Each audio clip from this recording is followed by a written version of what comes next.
These files were never meant to be public, but someone reopened them. This is the Dark Bureau. On a hot morning at a bustling Southeast Asian port, a steel shipping container sits on the cracked concrete apron, its manifest listing fertilizer as the innocuous cargo. There is a quiet tension as customs officers unseal the door with gloved hands, revealing not mundane sacks, but a hidden warehouse of illicit wealth. Boxed Italian handbags, rare medicine bottles, glimmering shells of endangered turtles, all carefully masked under crisp, legitimate paperwork. Software logs, time-stamped and archived on the Port Authority's network, echo the same story. A routine transaction, complete with authentic seals and scanned barcode data purportedly showing standard transit. Only a seemingly minor detail stands out. This particular container has transited 4 countries along a serpentine route, yet avoided any random search, as if an unseen hand has erased its presence from official notice. By the time regional authorities finish tracing the anomalies and launch a search, the shipment is a ghost, already transferred off-site and broken into a dozen smaller consignments. What remains are faint skid marks on the pier, a blank entry in a secondary customs registry, and a vanishing digital pathway overwritten by new data. What makes headlines is familiar: the metrics of another interception, the spectacle of seized luxury, the repeated official rhetoric vowing renewed crackdowns. But the true architecture, how an apparently normal container can slip so cleanly through global security webs, remains submerged beneath surface-level reports and shifting official priorities. Few observers recognise the scale and subtlety of the systems animating global smuggling.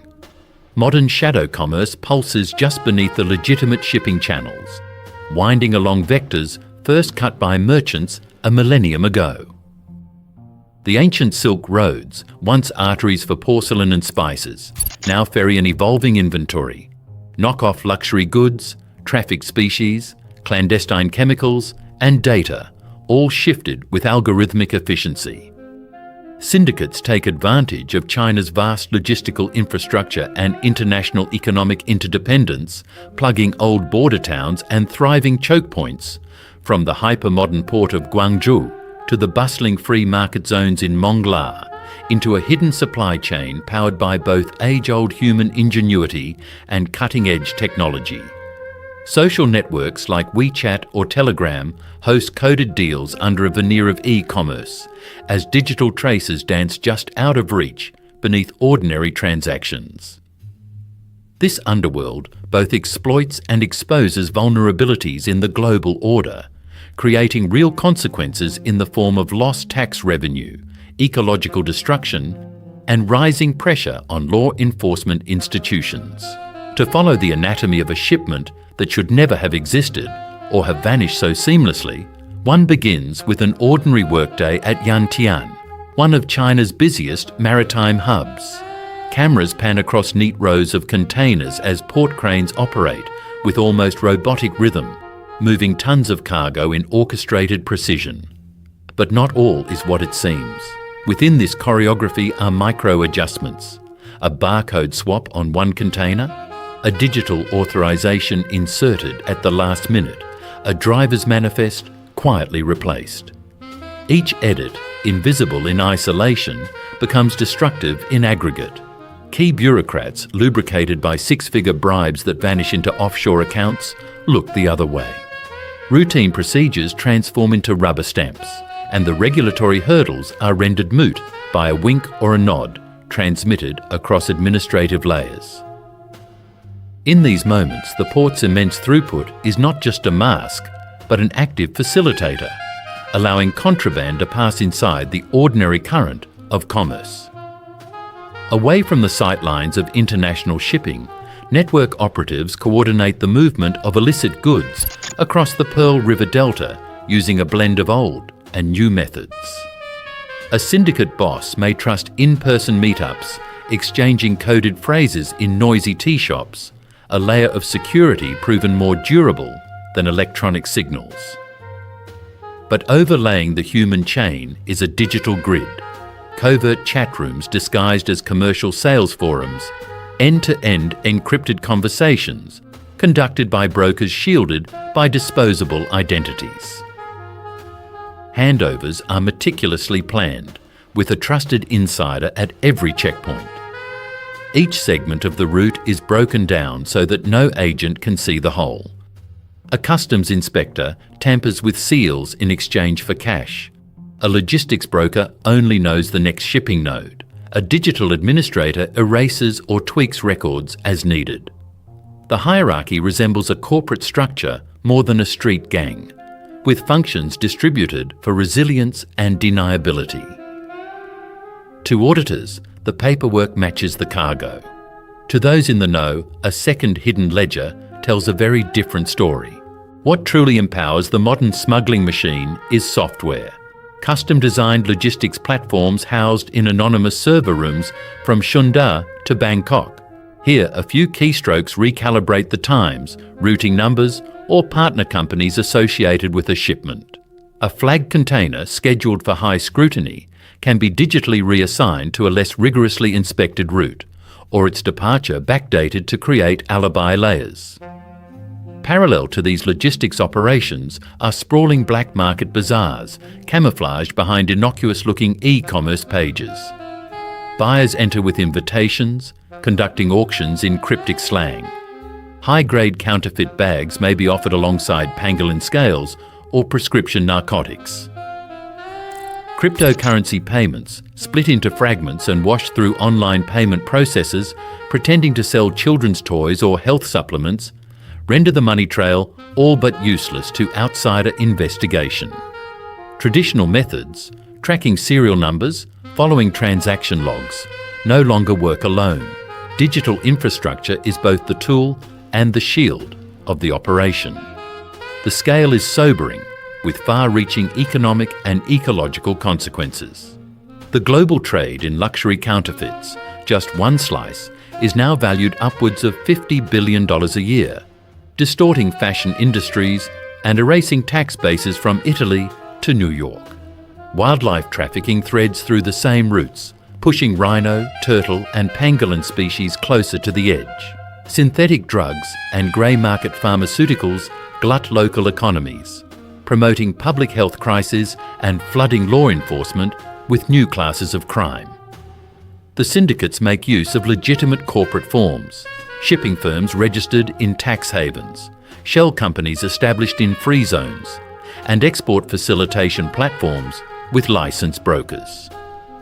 Vast networks of complicit or coerced actors, dock workers, freight clerks, warehouse guards, are rotated every few months to defeat pattern analysis by intelligence units. When authorities intercept a loaded truck at the Mekong Bridge, it disrupts one route, but the system flexes. The next batch diverts through Laos, Cambodia, or even chartered flights labelled as perishables. For every container seized for the cameras, 10 more slip unnoticed past dull-eyed customs checks, a fact confirmed by internal whistleblowers and international monitoring agencies alike. Institutional responses have struggled to keep pace with the system's sophistication. In late 2022, regional governments in Southeast Asia and China announced unprecedented collaborations. Cross-border task forces, shared cargo scanning databases, and artificial intelligence models designed to detect anomalies in routing or manifests. For a time, optimism ran high as hundreds of suspicious shipments were flagged and investigative units worked around the clock. Yet beneath this outward surge, cracks quickly reappeared. Rivalries between customs jurisdictions, inconsistent adoption of data-sharing protocols, and regulatory lags became openings for the syndicates to exploit. When a Malaysian port trials AI-powered container imaging, syndicates simply reduce the size of each illicit shipment or shift activity to less monitored overland routes. A major audit at a Chinese terminal reveals systematic manipulation of shift schedules. Work teams quietly rotated every quarter. a practice engineered to prevent investigators from mapping corrupt links or patterns of exploitation. Logistics firms quietly lobby for loopholes, arguing competitive necessity. Where cooperation between agencies is weak, criminals thrive, often receiving tip-offs faster than the authorities can adapt. The result is an arms race. Every institutional reform is quickly met with fresh tactics and technical innovation on the syndicate's side. Deeper social and economic interests stretch institutional responses even further. On the surface, Beijing and neighbouring states trumpet record seizures and new anti-smuggling campaigns. But inside regional port authorities, a different calculation prevails. Local economies, squeezed by trade disruptions and unemployment, depend in part on the lubricant of illicit commerce. Smuggling is not officially permitted, but it is managed, a pressure release valve balancing between order and subsistence. Lower-level officials risk their livelihoods doing the bare minimum or subtly undermining enforcement, knowing that too much interference in the underground trade could spark unrest or economic slowdown. Senior bureaucrats benefit from plausible deniability, while local law enforcement negotiates informal truces and selective enforcement. Military oversight intensifies 1 week. A spike in commercial negotiations produces tacit relaxation the next. These shifting, interdependent interests protect the architecture of smuggling, embedding it deeper into the function of the port and the surrounding economy. The boundary between complicit oversight and law enforcement becomes functionally ambiguous. The cumulative effect is a system with no clear master, a many-headed hydra able to decentralise, adapt and survive the loss of any one route, operator or shipment. Each time a law enforcement agency introduces a new blockchain-based tracking tool or mandates random audits at major ports, the syndicates pivot. They diversify shipments, sending dozens of smaller containers instead of a few large ones, or launching parallel supply networks across lesser-known border crossings. Digital brokers recruit tech talent, sometimes lured from state-owned enterprises or logistics startups. On social media, delivery arrangements become coded in innocuous language, while drones assist in field drops far from prying eyes. State victories make the news only briefly before the system mutates again, blending legality and illegality so seamlessly that even expert auditors cannot draw clean lines. The more global trade digitises, the more it unwittingly enhances the agility and evasiveness of the underground. Consequences ripple out well beyond the ports and immediate victims.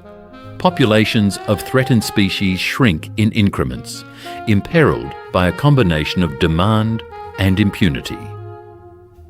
Domestic manufacturers lose tens of billions in tax revenue, leading to staffing cuts and bankruptcies that destabilise local economies. Consumers, often unwitting, purchase goods whose origin and safety are untraceable, eroding public confidence in formal commerce and regulatory regimes. Financial institutions write off system leakage as a cost of doing business, but these losses reflect genuine fraying in the architecture of trust upon which global trade depends. Institutional responses often lag innovation. Each new study generates recommendations for further digitisation, more advanced scanning, better risk assessment, yet the shadow networks adapt with equal speed, turning each systemic upgrade into a new opportunities for concealment or exploitation. The larger context is structural, a world of converging legitimate and illicit logistics, with black and white routes indistinguishable. When regulators introduce advanced container tracking or wireless monitoring, syndicates mirror these methods, investing in their own infrastructure, sometimes even subcontracting legitimate logistics vendors who operate with plausible deniability. International arbitration bodies and domestic anti-smuggling commissions chase brief surges of enforcement, but the underlying system remains nimble, distributed, and ultimately a feature rather than a flaw of the new global supply chain. What emerges is a stark contradiction. the effort to modernise, digitise and secure trade can, when gaps remain, produce even subtler forms of evasion. Each solution delivers a new challenge, and those most invested in commerce and logistics often become complicit in maintaining the ambiguity. In the aftermath, official investigations document the symptoms, the seized containers, the lost taxes, the endangered species, but rarely dismantle the core system. Audits highlight only what can be measured, while the true process rolls on.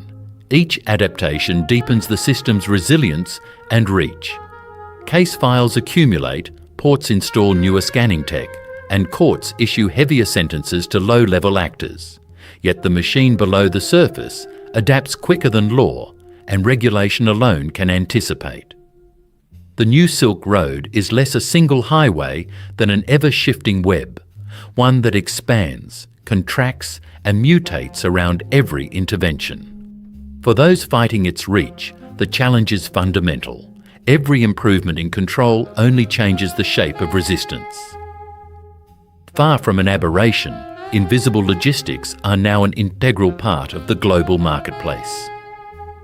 The myth of clear frontiers and sharp boundaries dissolves. Beneath the headlines, the system endures, adjusting course one container at a time.